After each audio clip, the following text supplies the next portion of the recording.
So I would like to thank Francois and Jeff and Gustavo for inviting me. It's always a pleasure to visit. And the first thing I need to do is to acknowledge the contribution of my student, Jay Lim, that is doing his dissertation on this topic.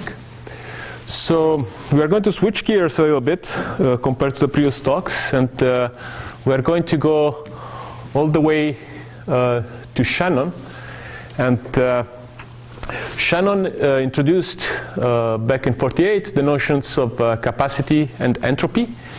And with them, he ignited a revolution in communications. And these are basic concepts that tell us that the amount of information that a waveform can transport scales with the bandwidth and logarithmically equal the signal-to-noise ratio.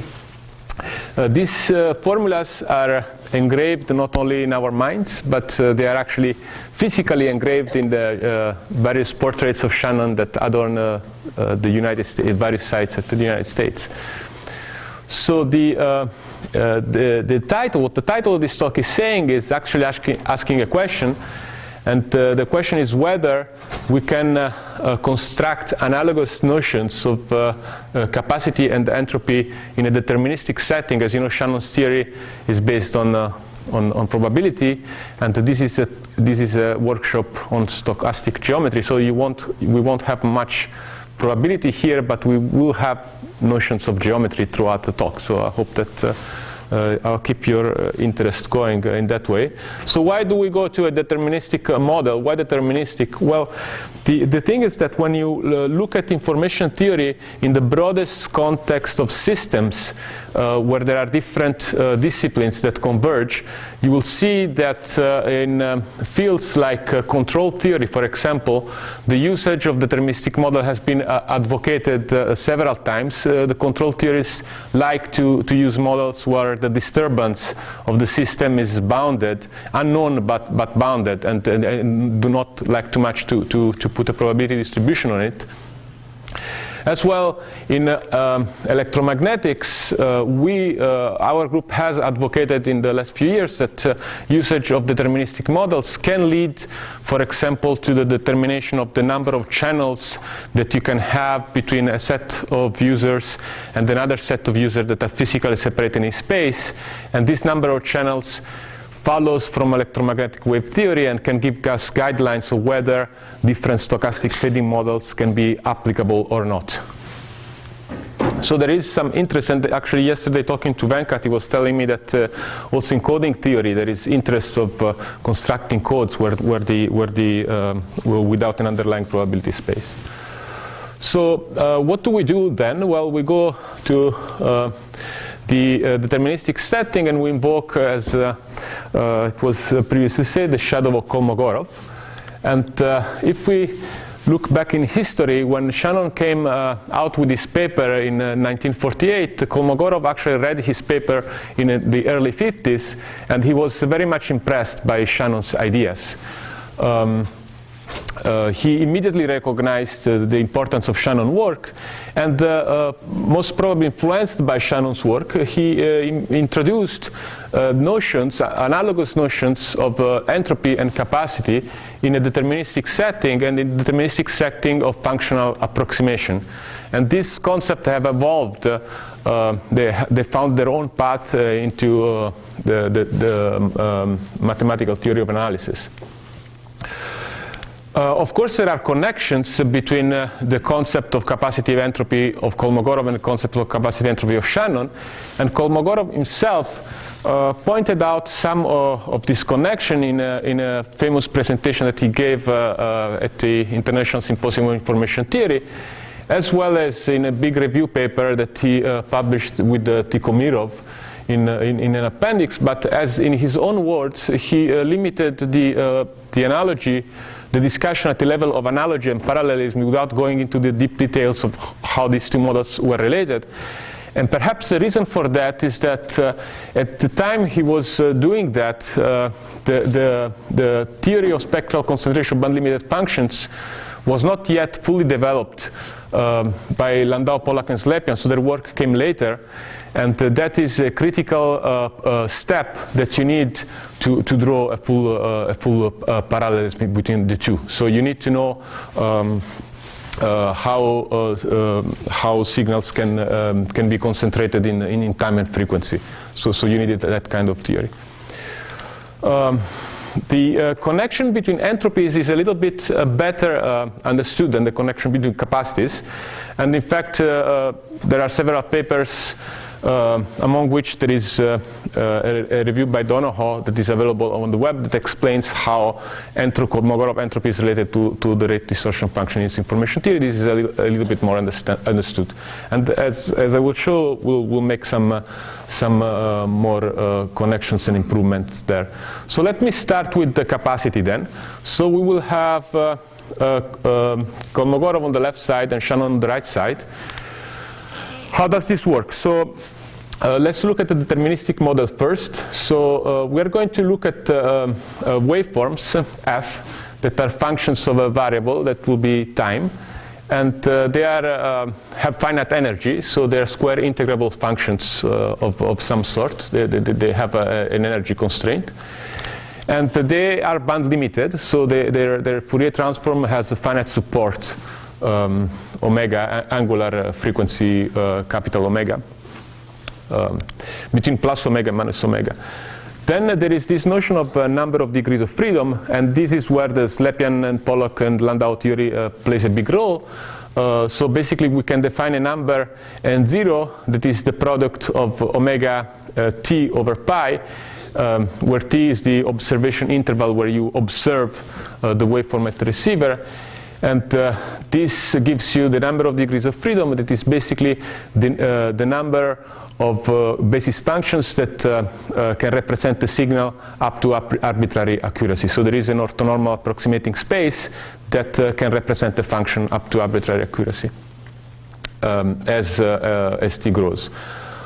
Now, if you have that, then you identify any waveform with this number of coordinates in a well-defined approximation theoretic sense. So every waveform corresponds to a point in the space, and to the waveform you add a perturbation epsilon, so you are not able to observe the waveform precisely, but because of noise you have an uncertainty in the observation of this point in the high-dimensional space of dimension n0. And for Kolmogorov, the approximation, the perturbation is a fixed constant epsilon, so you have this region of uncertainty, and therefore the signal-to-noise ratio is the energy E divided by epsilon square. Okay. Shannon has a similar model. He also looks at finite energy functions and they observes over minus t over 2 and t over 2, and this has the additional constraint that the energy over this interval should scale with the number of dimensions, and you will see in a moment why that is needed. So in this case the energy actually grows with the number of dimensions. The average power is finite.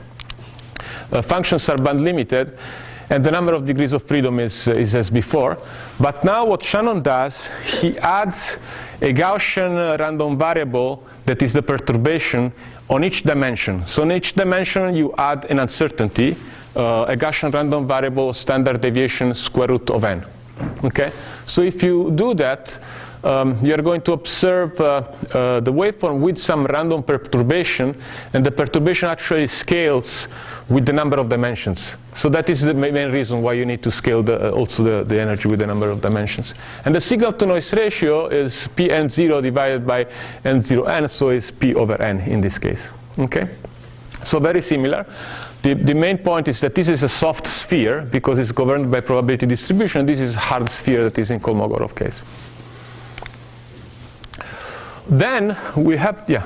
So could you come back to so the Gaussian is, so you would have per dimension. No? Per dimension you add a random variable. And so if you would compare to the viewpoint on the left, so the per dimension has vanished here. It's vanished, yeah. That's why this is constant.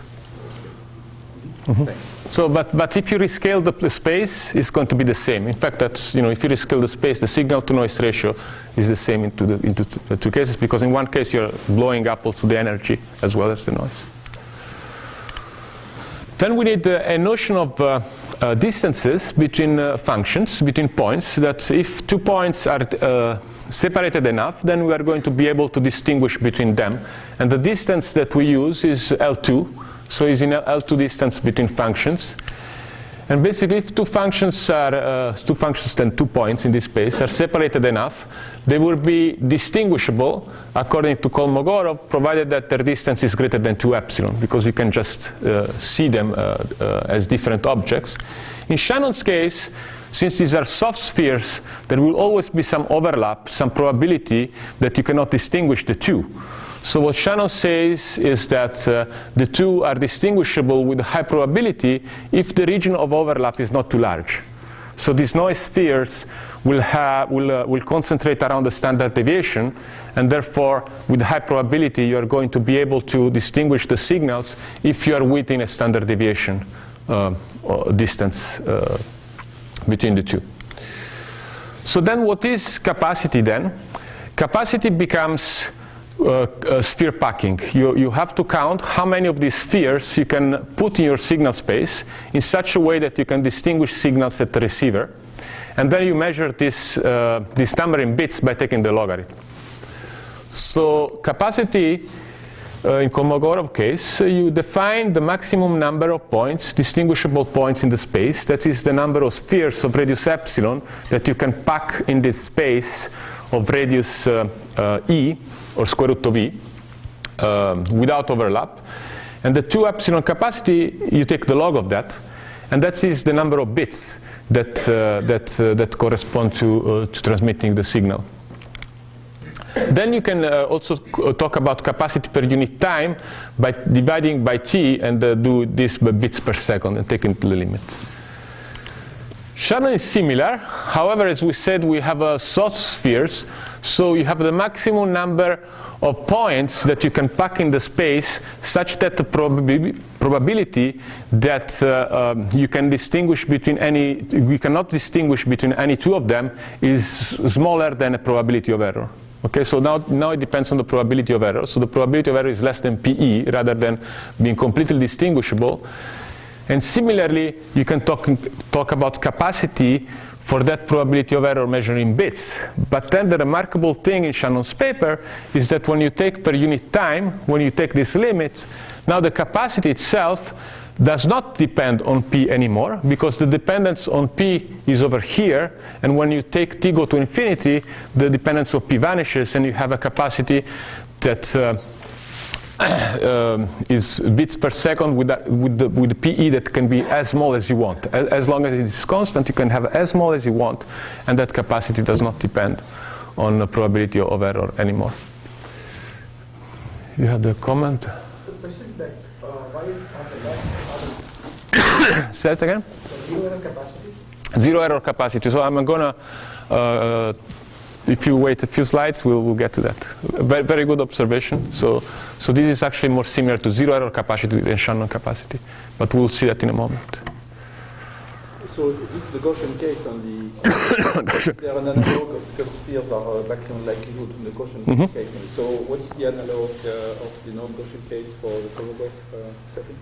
I haven't looked at that, but basically, you know, the Gaussian case is very nice. It goes to a sphere, but actually, something very interesting. You could take, you know, these shapes, and you can also change depending on how do you model the noise. The shape can change. So, for example, when you are at high dimensions, you may squeeze this sphere a little bit. So there are many things that you can play with that one can think of. Okay. So let's compare now. So it seems, at least at the intuitive level, that the two models of Shannon and Kolmogorov are driven by the same geometric intuition. And the geometric intuition is that you want to pack the space with bolts. And not only that, they also have the same operational significance in terms of reliable communication with noise-perturbed signal. So they're really going after the same thing, one in the deterministic way, another in the stochastic setting. So really they're playing the same game of packing billiard balls in high-dimensional space, and they are keeping the score in bits. That's what they are doing. They are playing this game and see how many you can plug in and give the result in bits. So if that is the game, what's the score? So let's see what the score is. And the Shannon scores a big goal just at the beginning, because he has a beautiful formula that is tight. So actually he has a complete solution, and says that the capacity, as we all know, is bandwidth log 1 plus SNR. So the reason why it is divided by pi is because it's angular frequency. So it's omega over pi log of square root 1 plus SNR. And the upper bound and lower bounds match. Kolmogorov defense is lacking. Kolmogorov defense is lacking, and in fact the bounds that we have for the true epsilon capacity per unit time are quite loose. We have an upper bound that sort of resembles Shannon, but the lower bound can be as small as 0, so that's not very informative. And these were given by some papers of Jagerman back in the 70s. So why is that? What goes wrong with the Jagerman results? So if you look at Jagerman's proof, he needs to construct a packing for the lower bound. And what he does, he does a very simple packing. And the simple packing that he does is he constructs a box inside the sphere, and he just packs the box like that. It's really bad in high dimensions. Yeah, it's really bad in high dimensions. So both the volume of the square and the volume of the ball both tends to 0 in a high dimension when you have a fixed energy constraint. But what happens is that the volume of the square vanishes at a much faster rate than the volume of the ball. So for that reason, most of the mass here, most of the volume escapes on the boundary of this ball, and therefore these spheres are covering nothing eventually in high dimensions. So most of the action is out here, and the packing is inside. And so in fact you can actually do a back of the envelope calculation very quickly. You see that the number of balls here is given by 1 plus the sides of this, the length of the box side length divided by the diameter of the sphere. And the side length actually in high dimension, this E over 2 becomes E over N0. And therefore this is 1 plus square root of SNR. When you take the logarithm, you get N0 times the logarithm of that. And when N0 is very large, you expand the logarithm using Taylor, and you see that the capacity scales only with the square root of N0. So the capacity per unit degrees of freedom per unit time is only greater than 0. So it's not good packing for high dimensions. Upper bound, what Jagerman does, he uses. I knew that something was going to go wrong with the equation switching computer. All right. So what he does, he uses basic inequality that goes back to Kolmogorov that says that 2 epsilon capacity is upper bounded by epsilon entropy. The epsilon entropy, rather than packing, is covering, so it's the minimum number of balls that cover the space. And so you can find an upper bound on the epsilon entropy to get an upper bound on capacity. That's the standard strategy. So the first thing that we do is we basically have we coach a little bit Kolmogorov defense, and we are scoring also some points. So we can make not as good as Shannon, but closer. And we have tighter bounds. One thing about these bounds that in order to evaluate what's going on, if you take at high SNR, then at high SNR, what happens is that you are basically within half a bandwidth of each other. So you are within omega over 2 pi, so half a bandwidth slack between the two. But the most important thing is that now both of them have the same functional form, which actually means that the capacity scales linearly with the bandwidth and logarithmically with the SNR. We can conclude that from these bounds. And this is really cool, I think, because it shows that the fact that you go logarithmically with SNR and linearly with bandwidth is a basic property of information that is independent on the details of the model. Either it's probabilistic or deterministic, we don't care, is really the result that we have. So it's kind of nice.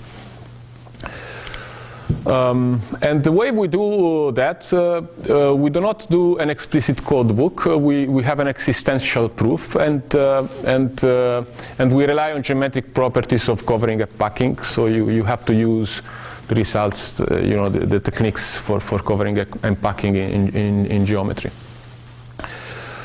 Okay, so if that is the result, is that a timeout?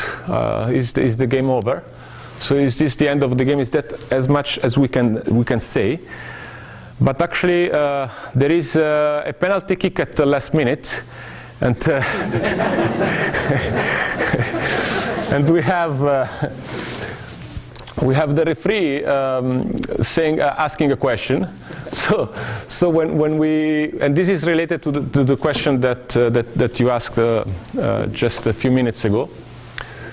So when we presented this result the first time, so Francois was talking to me and they're asking, okay, but then what is an error exponent? What is the notion of error in a deterministic setting? You don't have a notion of error. And over the years, I learned that when Francois says something, you should think about it carefully. So we go back home and we do a little bit more homework, and then we revisit the model. So basically, what I talked so far in this deterministic model, signals are distinguishable with no error, and it turns out that this is related to the zero error capacity, so the capacity with zero error that Shannon also studied. If we want to relate a deterministic model to the Shannon capacity where you have a probability of error, you have to change the model a little bit. And so we did that, and we proposed the notion of epsilon delta capacity. So how do we do that? We allow for a certain amount of overlap in the packing of the bolts. So the signals are epsilon delta distinguishable. This is not really distinguishable, but that's what is written there. It's epsilon delta distinguishable if the portion of space where the total overlap is, the portion of space where you cannot distinguish this capital delta is resulting in a decoding error is at most little delta. Okay, so just like before, the probability of error should be less than PE. Now we have the amount of overlap, the fraction of space where you overlap, and you can make an error should be less than delta, basically. And now what we do, we define the packing as the maximum number of points that you can put in your signal space such that the overlap region is less than delta. And the epsilon delta capacity, we say that is the logarithm of that number. Okay? And then we take the epsilon delta capacity per unit time, and we hope also that in our case this will be independent on delta, so that you can take your delta as small as you want in an asymptotic sense. This is completely parallel to Shannon that says that the probability of error should be less than PE, and capacity depends on PE when you measure in bits, but when you take the limit, it does not depend on PE. Okay, you can take the probability of error as small as you want. So with that, we actually are very close to Shannon. So with that, we have bounds that are within 1 unit of each other, of the epsilon delta capacity per unit time. And they are tight in a high SNR. The one vanishes. So it's basically, also in this case, it's important that, as in Shannon's case, the capacity per unit time, these bounds, they do not depend on the size of the error region. When I take the limit for t go to infinity, the dependence on the delta, which is a constant divided by t, in my equation will vanish, and therefore you have nice formulas. If I give you the formula in bits, it's much more messy than this, but in bits per unit time is nice and tight. So with that, we can also talk about error exponents now. So to make Francois happy, we can have a number of messages in the codebook to be 2 to the TR, where R is the rate, and R is chosen smaller than the upper bound on capacity. Okay, you choose R smaller than the upper bound on capacity, and you can prove that the size of the error region, in this case, is at most 2 to the minus t, this constant here, that works as error exponent. So basically, the size of the error region decays as 2 to this constant t exponentially.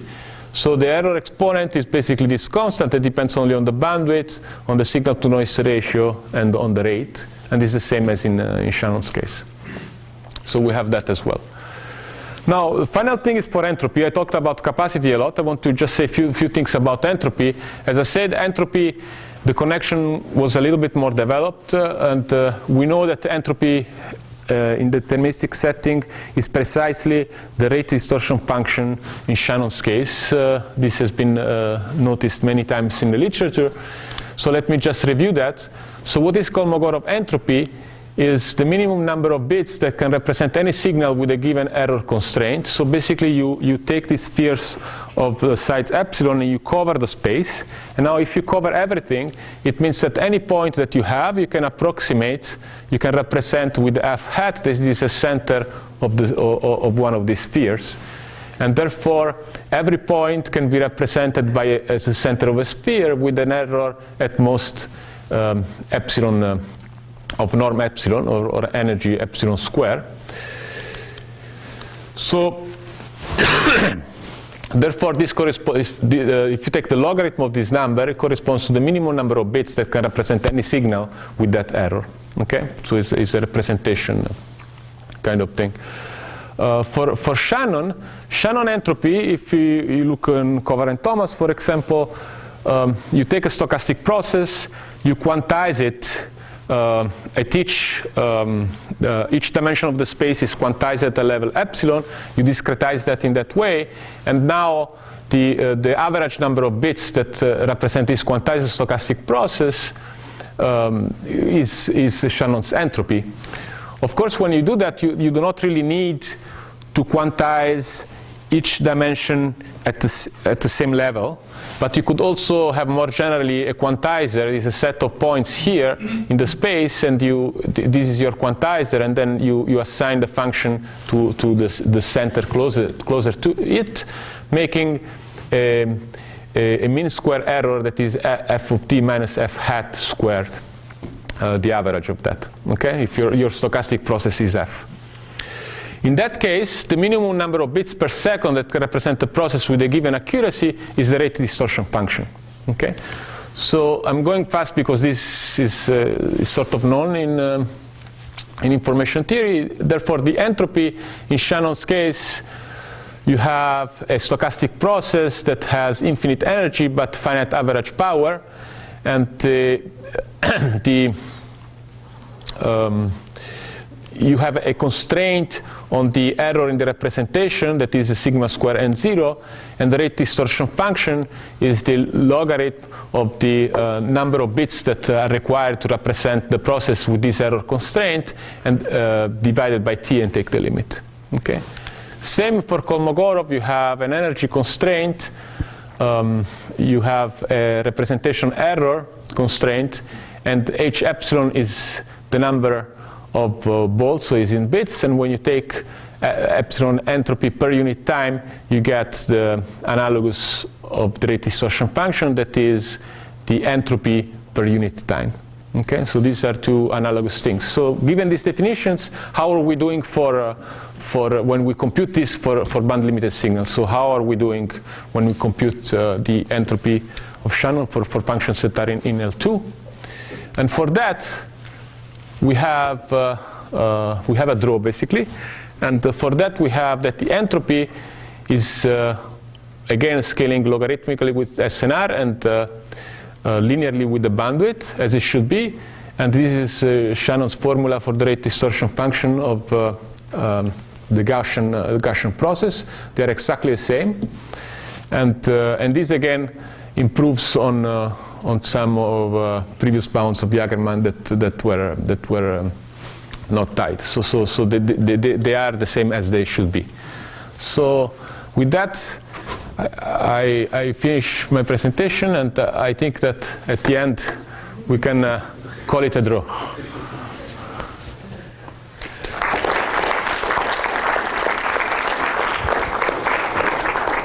Time for questions.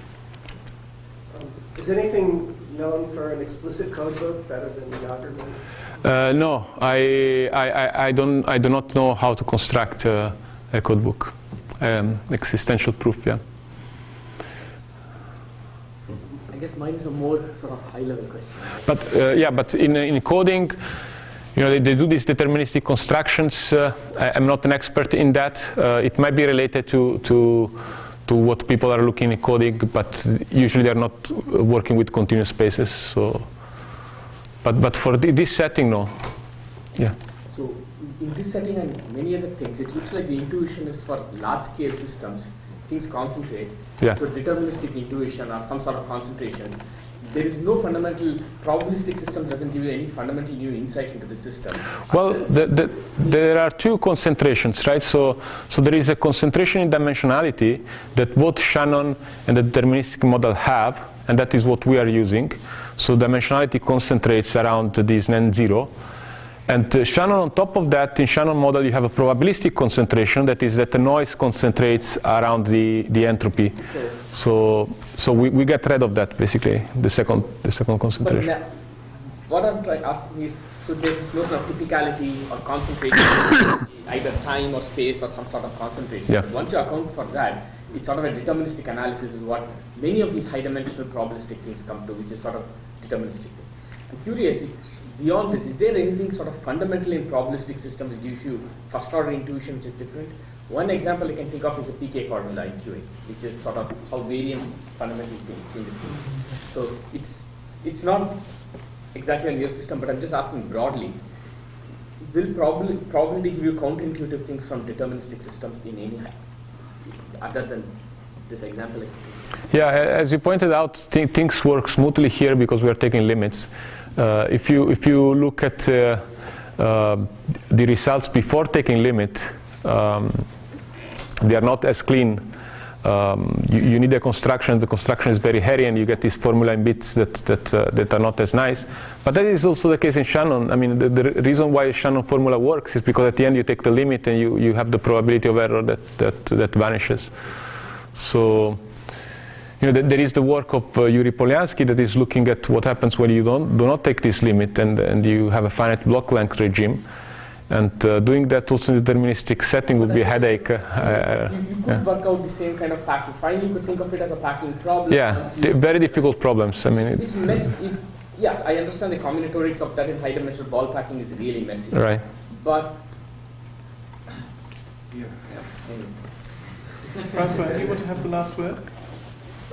What type of what field packing result do you use to get this the result that you?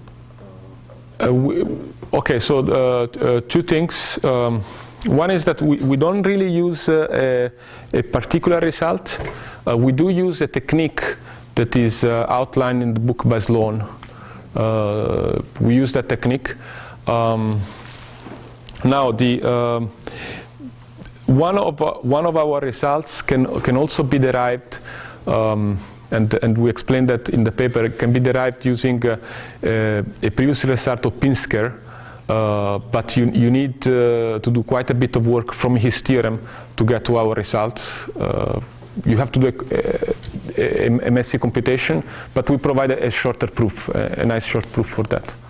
So some things, you can do with previous things. I do not know if our search was exhaustive, but we looked at all possible tools that we could use. Maybe there are others to do things simpler.